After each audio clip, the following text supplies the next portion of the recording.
asalaamaaleykum Hadj Abdallah. waaleykum salaam Ousmane maa ngi lay nuyu di la ziar. maa ngi lay delloo ziar. yaa ngi ci jàmm. waaye ça va sant yàlla bu wér xanaa di ñëwaat si actualité comme d'habitude rek. xam nga opposition bi moom dafa mel ni seen pexe dafa jeex léegi fan yi pasti bi moo xew pasti Valda bi waaw nee nañ sa mystique moo tax bu ko Ousmane Sonko jëlee di wax ak nit yi dina ànd ak seen sago. man de wër naa pasti ba sonn Valda bi quoi. man Valda bi. te instant bi sax man damaa sot. mais Ousmane. est-ce que xam nga Valda seen chiffre d'affaires dafa yokk fan yi. bien sûr comme dañu dugub ba rek. gis nga Valda xam nga fan la nekk. sama dëkk ba la nekk Tëngéej. ba nga nekk benn quartier bu tudd Jokkul. maa ngi nuyu waa Jokkul sama mbokk lébu yëpp maa ngi leen di nuyu. waaye man nag awma pass bi quoi bii laa mujj am parce que dama xaw a soj quoi. fan yii fii dafa bëri grippe. dëgg la waaw. Ousmane Olof Ndiaye nee na. ku sa bopp toj sa xam-xam jeex. xam nga Ousmane lan moo gën a métti ci àdduna. mooy yàlla dogal nga ne du ma ko nangu. gis nga àdduna bi mu sosoo ba léegi yàlla dafa gënale nit ñi yàlla nee na yonentu yi sax daf leen gënale. tilkal rusulu faddal naa baadahum ala baad mu ñëwaat na wala xadd faddal naa baada nabiyina ala baad mu ñëw si ñun ñi nga xam ne ay nit yu simple lañ. mu ne unzur kayfa faddal naa baadahum ala baad wala al axiratu akbaru darajatin wa akbaru tafdila mu ne xoolal ni ma leen gënalee yéen nit ñi seen daraja yi dafa gënante da ngeen a sutante ay daraja fii ci àdduna te àllaaxira tamit noonu lay daraja yi di sutante. léegi gis nga mbir moo gis il faut mu am ku ci yàlla yëkkati boo demee ci football bi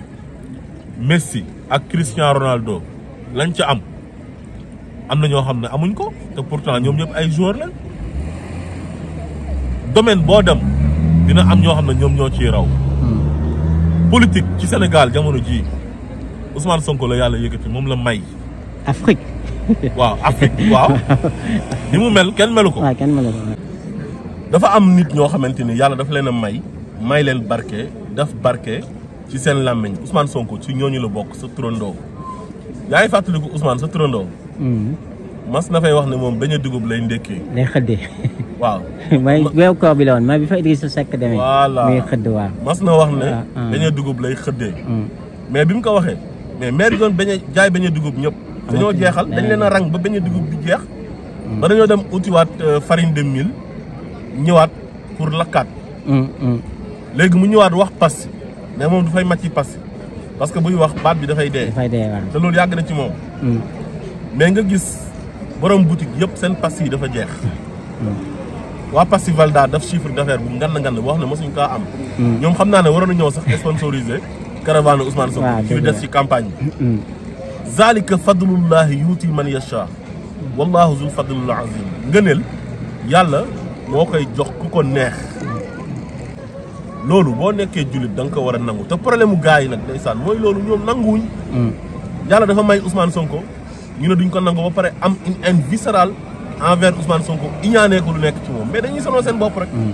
mais mënuñ ci dara. mais léegi. Alaaji As juste rek temps bi daf ñu tënk benn minute dañ defoon benn émission bu jéggoon dee bu amoon sens sax mais par la force des choses affaire mujjul dugg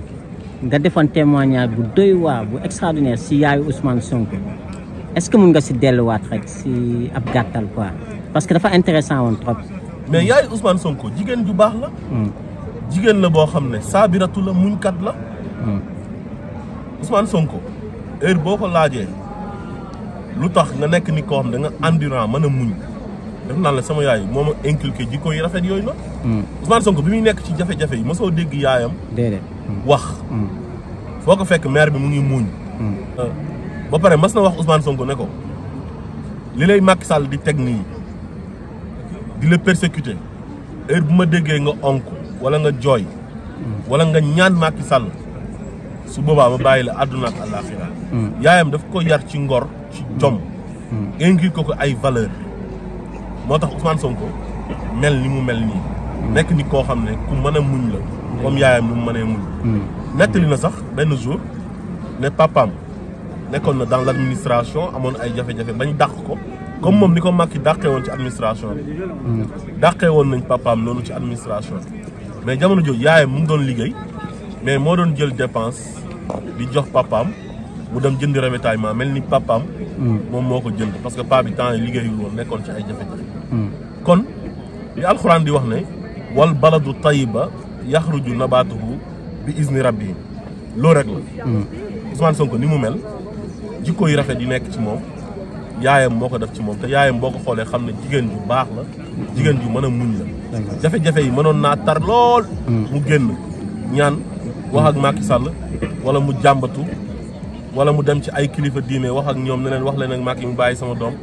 waaye def ko benn yoon dafa toog rek di muñ te bi ko yàlla jeexalee jeexal na ko te jeexal bu rafet la ko jeexal te caaritul loolu sant yàlla rek la Ousmane sant yàlla la léegi nag dafa am ay nit yu soxor yu nekk Sénégal yoo xam ne man dama leen a yërëm parce que li gën a métti mooy di xeex ak yàlla maanaam loolu xeex ak yàlla la quoi maanaam yàlla mu ñu bind ñu ñëpp ñu gëm ko mu dogal ci nit nga ne non lii du ma ko nangu di créer ay wax ay sos fan lañ commencé rebelle terroriste salafiste dara nekk ci de idéologie la ci biir islam mais lu tax ñu doon wax salafiste pour ñoom Sénégal c'est négatif quoi déedéet tarixa yi lañ lay dóor ñoom pour Sénégal bu ñu la bëggee yàq dañ naan la góor jigéen nga wala gëmoo sëriñ te gëm sëriñ du force de comme neex nga gëm sëriñ comme neex doo gëm sëriñ man ci tarixa laa bokk mais bu ma neexoon du ma ci bokk man léegi nag ñu xam ne foofu ku fa gëmul sëriñ rek dañ lay stigmatiser mën na la yàqal lu bëri moo tax ñu doon wax ne Ousmane Sonko salafiste la quoi te salaf mooy li weesu wa an tajma'u bayna al ukhtayni illa ma xad salaf mooy lu weesu rek léegi yooyu yëpp def nañ ko jàllul ñu indi Adji Sarr sénégalais yi gën kaa bëgg ñu indi ay milliards yu jógee woon Qatar Yérim Seck bind fi livre ne bettoon nañ Ousmane Sonko ci corniche bi ak jigéen te loolu ki nekkoon président kooku la moo beneen jigéen Gambien xam nañ ne moom la mu jël histoire bi traversé ko quoi jiñ ko Ousmane Sonko léegi nag wax nañoo wax a wax yàq der ba sonn Ousmane Sonko nax leen teg stratégie xam nga ñoom doole lañ doon xeexee ak Ousmane Sonko saaga xaste wax ju ñaaw utiliser gendarmerie police les forces régaliennes jël ay juges corrompus ay journalistes corrompus ay communicateurs traditionnels ay soi-disant sëriñ utiliser leen contre Ousmane Sonko lu ñu amoon yëpp ñu def ko ci Ousmane Sonko moom teg stratégie fexe ba jàllale Diomaye ñu accéder au pouvoir léegi nag bi ñu faloo bees Ousmane Sonko ak Diomaye nekk ci liggéey bi comme Macky Sall dafa yàq réew mi ñu fexe di redresser quoi ci 6 mois yi léegi ñu ne Ousmane Sonko jeunesse bi bàyyi nañ ko te teguñ ko fenn de dañoo tëb rek naan jeunesse bi bàyyi nañ ko léegi Ousmane Sonko génn di mobiliser lu ëpp la mu daan mobiliser avant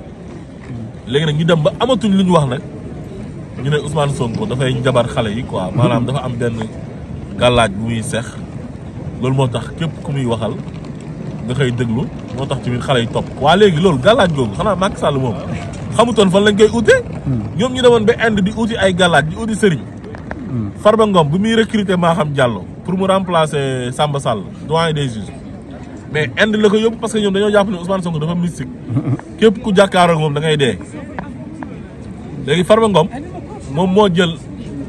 Maham Diallo recruter ko de bu ñu demee ba dans une république Farba Ngom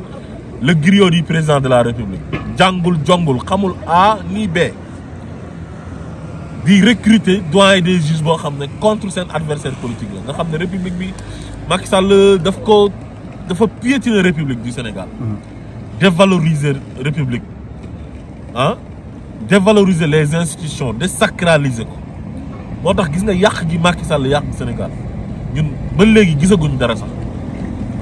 léegi ku mën a dem ba Inde dem utali Maham Diallo gàllaaj ba mu ñëw jour bi muy war a jàkkaaroo ak Ousmane Sonko mu takk loxo bi bandaas ko jël ay saafara tur ko ci bureau bi Ousmane Sonko ñëw jéggi ci saafara yi jàll waa léegi ñoom xanaa seen sëriñu Inde boobu noonu mënu leen woon a defaral benn affaire bu ñuy sex boo xam ne Macky Sall sénégalais ñooy génn ci mbedd mi naan ko Macky bul dem toogal Barthélemy Diaz xanaa mënul dem Guinée Bissau ci mbokk portugais mi ñu defaral ko am na ay sëriñ yu baax de Guinée Bissau moom nee na mas na jël ay risque daf loo xamante ni. waaw mën nañ ko si waaw mais dama koy tooñ rek xam nga boo Cap-Vert moom daanaka moo Guinée Bissau sorewul parce que Amical Cabral moo waa Cap-Vert ñoo àndoon di xeex seen indépendance quoi yaa ngi dégg léegi bu demee Guinée Bissau dina fekk ay mbokkam ñu defaral ko galaaj boo xam ne da koy sex pour bu waxee xale yi topp ko mu am bayre comme Ousmane Sonko xam nga loolu waxu dof la quoi te ki ko doon wax di ci insister mooy tuxkatu yàmbaa boobu nga xam ne dafa perte yow koo xam ne yaa toog ci télé bi ne damay tux yàmbaa man tuumaalu ma ko de moom moo ne tuxkatu yàmbaa la ba pare sàggkatu ndey la te Thierno Bocoum moo doon jiiñ waa Pastef ne dañoo bëri fitna dañuy saaga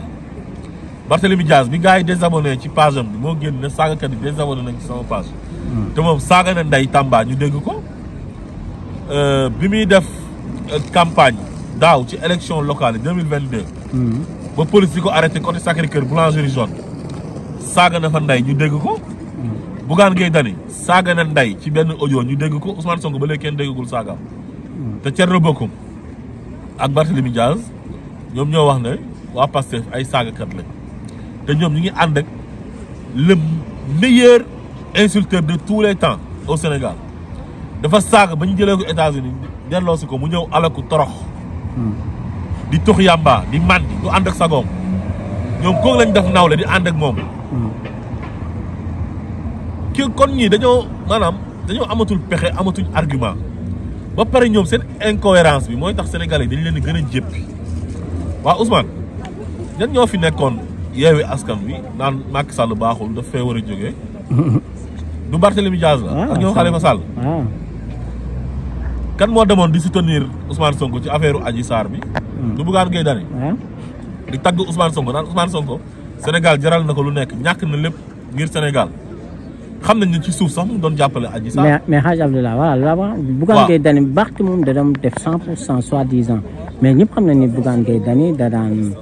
jàppale Adji Sarr en même temps donc waaw moom Françoise Hélène Gueye sax moo ko weer Françoise Hélène Gueye moo ne moo Gabriel Kane moo Gabriel Kane waaw ñoo ne Bougane abal na leen appartement te daan na leen dimbale 500 000 moo laa moo gën sax am na lu mu ci nettali woon ba ne dafay xeeñ ñeew xam nga bon yooyu ay kii la mais bon jàppale na ko quoi léegi nga ñëw Barthélémy Dias moo doon wax ne Ousmane Sonko mooy doomi ndayam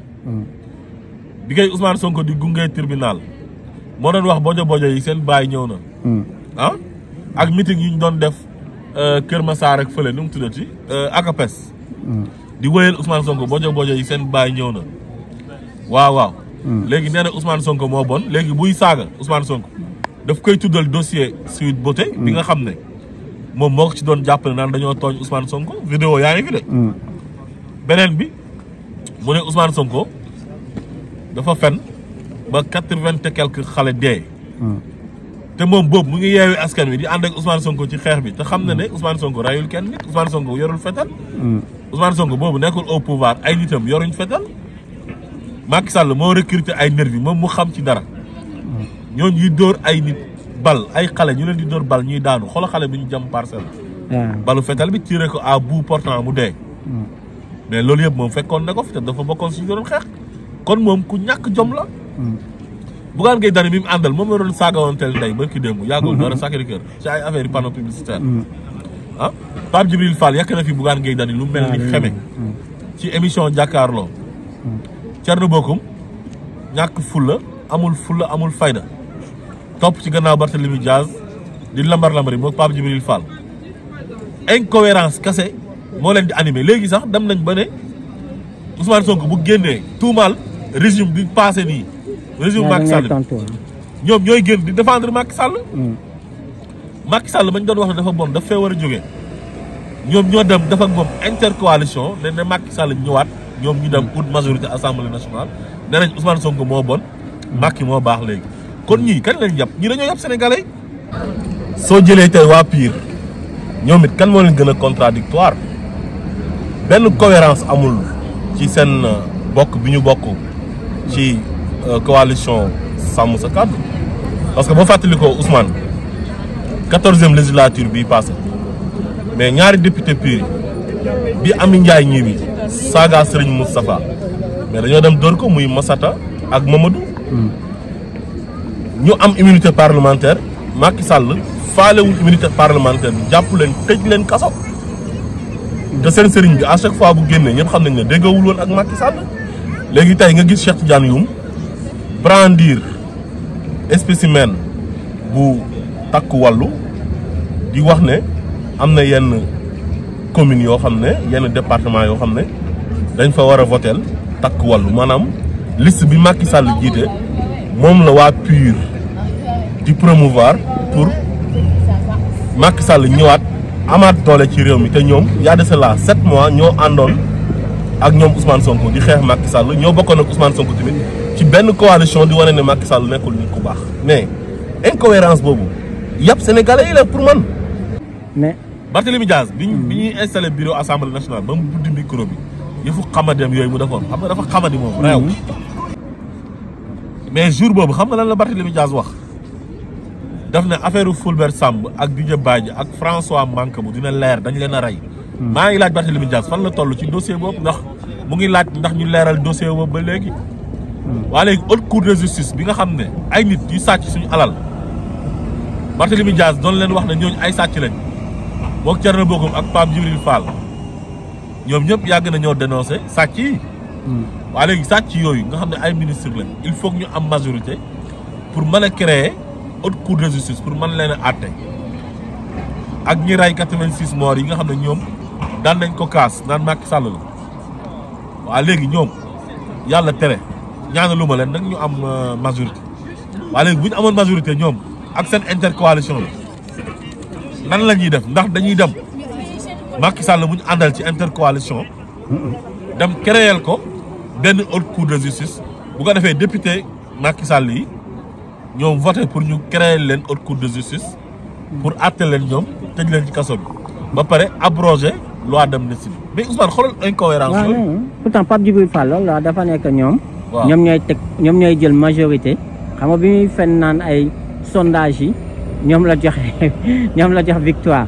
te ba koy naan sondage c'est interdit au Sénégal pour te dire que dañ ñëpp sénégalais après moom ju boobu nee na ni que ñoom haute cour de justice bi ñoom ñoo koy teg mais ñoom bu ñu ko tegee léegi pour topp seen bopp la quoi parce que majorité bi nekk si ñoom ku si ne am nga dossier donc loolu incohérence totale ba pare autre chose aussi Bougane Gueye Dany jin na fi Mansour Faye 98 milliards. waaw maa ngi koy fàttali ko. ba ne moom xam na compte bu mu nekk suñ ko woowee mu wax. loolu yëpp wax nag fi léegi ñëwaat na kay mu ne 1000 milliards xajul benn compte Sénégal mais 98 milliards kay te du 2 milliards moo siy manqué. non daf ne sax moom 30 milliards sax la wax ne xajul ci benn compte te ba muy jiiñ Mansour Faye 98 milliards la waxoon mu ñëwaat ne 30 milliards sax. xajul si benn compte xam nga ñoom. yàpp gi ñu yàpp sénégalais yi mooy sénégalais yi dañoo dogal ginnaaw yàlla ginnaaw la volonté divine dafa am ce qu'on appelle la volonté populaire. sénégalais yi la Ousmane Sonko wax ne voté leen Diomaye comme man xeex nañ ma. ne man maay Diomaye te Diomaye mooy man. ñu campagne noonu ba sénégalais yi nangu voté leen à 54,28%. loo xam ne masul am ci histoire politique gu Sénégal. élection Sénégal première alternance bi c'était en 2000 deuxième tour. la Abdoulaye Wade gagné. deuxième alternance 2012 la Macky Sall deuxième tour la gagné. mais koo xam ne c'est sa première participation dans une élection présidentielle te élection locale yi demoon na njaga ñaaw gañewul benn jigéen gañe ko fa joxoñ bi ko Ousmane Sonko joxoñ mooy yéene bi sénégalais yi amoon ci Ousmane Sonko pour fal Ousmane Sonko yéene boobu lañ mottali Ousmane Sonko man bu ma joxoñoon sax ma nekk président. bien sûr. waaw léegi kooku ñu fal ko fal bu rafet. ba pare nga nar a taxaw yow ak sénégalais yi 6 mois après 7 mois après nga ne ñii dañoo bon léegi Macky Sall mi ñu doon xeex pour mu jógee fi moom la ñuy dem dafa ak moom intercoalition pour mu ñëw ñoom ñun ñu gagné assemblée nationale. xam nga loolu bañ ñoom seen bañ Ousmane Sonko gi dafa dem ba yóbbee leen ci ñuy def ay erreur yoo xam dafay retourné wu contre ñoom dañoo bañ Ousmane Sonko la ñuy bañ a gis. te gis nga Ousmane Sonko li mu fal Diomaye nii ginnaaw yàlla ak peuple sénégalais dañ ko ci mere dañoo xeeb Diomaye. moo tax ñu nekk ci plateau télévisé yi di saaga di xaste mais seen saaga yi Ousmane xam kañ lay dakk après le 17 incha allah dina dakk de gis nga anarchie lañ dul installé ci dëkk bi gis nga ay nit yoo xam ne un groupuscule de personnes qui ne représentent absolument rien dans ce pays sénégalais yi fal ay nit ñu ne ñoom li sénégalais yi dogal ñoom duñ ci ànd ils vont semer le bordel dans ce pays ils vont rendre le pays ingouvernable loolu mënul nekk ay ñoom Yérim Seck ak Madiambal Diagne ay benn ñebe ci cin bu ñu jàppee ne mën nañoo rendre le pays ingouvernable pour leur propre intérêt crypto personnel di saaga nit ñi di dugg ci ay affaire Casamance di jiiñ Ousmane Sonko ay rebelle bëgg a taal dëkk bi loolu dañ say tuuti majorité bi bu tegee ci loxo bi ñëpp dinañ régler gis nga képp ku bëgg a opposé wu kenn terewul la nga opposé wu mais opposition dans une démocratie xam na lañ koy defee bu Diomaye tegee benn programme boo ci àndul nga ne ànduma ci mais programme bii nii ñuy tuddee référentiel 2050 mais nañ ko génnee ñoom ne ah point bi ànduma ci point bi ànduma ci pôles régionaux yi ñu wax wit yi ah Kaolack li ñu fa bëgg a def non d'accord uma lu ñu bëgg a def Louga d'accord uma lu ñu bëgg a def Mbacké d'accord uma lu ñu bëgg a def Ziguinchor d'accord uma loolu la ñuy opposé woo pare nga indi solution rek yow mais opposition boo xam ne Ousmane Sonko ngay opposé woo di saaga télé yi di la jàppale ay TFM ak Sen TV ak Maïmouna Ndour Faye 7TV ku bëgg a saaga Ousmane Sonko nga invité ko mu ñëw saaga ba doyal dem ça va cesser de billahi wallahi tallahi dina jeex du ay menace mais dëkk bi dañ ko dul bàyyi mu nekk ci benn anarchie ñu naan ay liberté d'expression ak ay démocratie ba ku mu neex au nom de la liberté d'expression au nom de la démocratie nga toog di injurer nit ñi am ay njaboot ngay piétiner seen honorabilité di piétiner seen dignité humaine loolu dina jeex ci dëkk bi Ousmane Sonko kilifa la Sénégalais yi dañ ko bëgg il n'est pas n'importe qui dans ce pays c'est l'homme politique le plus aimé le plus populaire de l'histoire de la scène politique sénégalaise kooku mooy le guide de la révolution il mérite beaucoup de respect képp koo xam ne d'accord ak moom toogal nga ne d'accorduma ak moom mais ay saaga loolu dootu fi amati te dina dakk te suñ ne la dina dakk rek dina dakk waaw Hadj Abdallah amoon na solo comme daam léegi lan ngay tëjee waaw lu may tëjee rek mooy encore une fois bu leen déglu manipulation yi parce que temps yi yëpp yéen a ngi gis ay nit yi wax ne dañoo transhumé naan dañuy jàppale Pastef su ko defee waa jàkkaarloo yi xam nga Bouba Ndour léegi dafa radicalisé wu depuis bi gars yi faloo ba yónnee leen redressement fiscal yi ci la radicalisé wu di attaqué Pastef moom Badara Gadiaga moom dafa iñaan moom xol bee bon mais li ma leen di wax rek mooy fii xulubihim maradun fa zaadahumullahu maradan wa lahum azabun alim bima kaanu yaksibun seen xol yee feebar yàlla yokkul leen ci feebar ndax li ñuy fàggu ci àdduna te bu ñu deeyee yàlla dina leen mbugal léegi ñoom plateau télévisé yooyu nga xam ne Ousmane Sonko ci la ñuy xëy di ci gont di ci fanaan ñu ngi jël affaire transhumance di ko étiqueté Pastef bëgg a wan nit ñi ci élection yi di ñëw ne Pastef ak ñëpp a yem transhumance dafa bëri ay façon yow sax yaa ngi ma ko doon wax waaw Ousmane nit ku ñëw toog rek ne man liste Ousmane bi laay jàppale yow da nga koy wax na ko bu ma jàppale non ah non loolu moom kenn mënu si dara waaw léegi transhumance boo xamante nii moo tax ñu naan transhumance mooy comme li Abdoulaye Wade doon def ak Macky Sall nit ki nekkoon PS yow nga nekk PDS nit ki jékki-jékki Abdou Diouf daanu mu ñëw PDS ñu jox ko poste ba pare mu am benn impunité mu am dossier justice ñu koy protéger loolu mooy transhumance mais Ousmane Sonko waxoon na en 2019 yàgg na de vidéo baa ngi daw ci internet bi mu ne képp koo xamante ni da nga jàpp ne la nga nekkoon baaxul ba ñëw fekk si mën nañ la yaatal nga ñëw mais doo ñëw ñuy séddoog yow poste wala di séddoog yow xaalisu réew mi loolu jeex na dootu fi amati waaye ku jàpp ne la nga nekkoon baaxul ba nga ñëw tuub comme par exemple ku nekkoon ci ay caaxaan ba mu yàgg nga ñëw tuub ne damaa bëgg a soppeeku mais loolu kenn du la wax dara dañ naan la ñëwal donc loolu rek la nañ ba pare ñi koy def ay ñoom aji mbargaan kanu teg ñeneen ñi ngay dégg ñëpp mën naa am sax ay pion yu ñooñu lañ ne leen dem leen ngeen ne damay soutenir Pastef ak sama mouvement su ko defee sénégalais yi jàpp ne Pastef dañuy accepter transhumance su ko defee ñu bañ leen a voter loolu mën naa nekk moo tax nañ def attention bu baax a baax li xew nii c'est pas de la transhumance amuñ carte Pastef bokkuñ ci coalition Pastef dañoo ñëw rek ne dañuy soutenir liste Pastef bi pour ñu am majorité loolu nag Ousmane Sonko mënta toog wala benn membre Pastef toog responsable yi ne ñun bëgguñ ku ñu jàppale loolu moom ñàkk kersa la te dafa sax baaxul loolu kenn du ko def photo bi Adji Mbergane Kanouté photo ak Birame Souleye Diop c'est de la manipulation loolu ça date de longtemps c'était à Washington États-Unis dañ faa dajee woon yow di nga dajeeg sa benn moromu sénégalais mu bëgg a photo ak yow koo xam ne député la sax sa collègue la mu bëgg a photo ak yow ngay bañ da ko yow man Pastef laa bokk yow APR nga bokk du ma photo ak yow photo boobu nag lañ jël mel ni Birame Souleye moo recruté Adji Mbergane Kanouté moo ko démarché pour mu ñëw Pastef c'est faux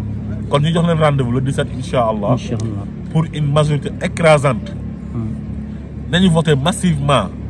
nañu jëli carte yi mu ngi ci préfecture yi nañu dem jëli ji ko vote massif lañ bëgg taux de participation bi na élevé wu pourcentage bi dañoo bëgg mu élevé wu kon asalaamaaleykum wa rahmatullah jërëjëf Faye jërëjëf Ousmane